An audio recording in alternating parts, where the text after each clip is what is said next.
The insurance company was Victor O'Shenerer Insurance, Hmm. and I worked as initially a mail room clerk, which meant I picked up the mail, distributed to all of the staff throughout the building. We separated everything, put everything into where they needed to be, delivered it to each floor. We had 4 floors in the building on 5028 Wisconsin Avenue. And I worked there as the person who would go pick up tickets for in our travel agent in Bethesda, Maryland. I would go to the airport. I was all over the city, and that's how I learned how to get around in the city.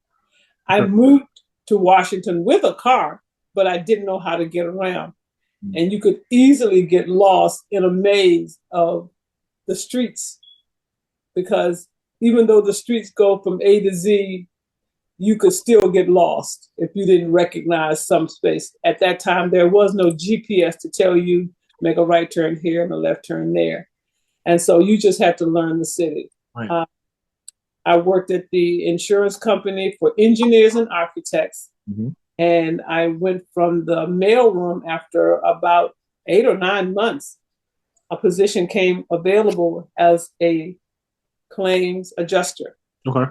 as claims secretary is what they call the position. And I would type up the claims whenever there is a loss where a building was built by one of our clients who was insured.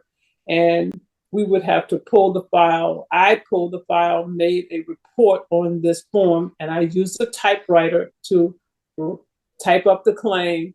And there was no computer at that time where you could just type it into the computer and type the information in and just zoom it to someone. There was no zooming it to anybody. It was just a paper process. Yeah.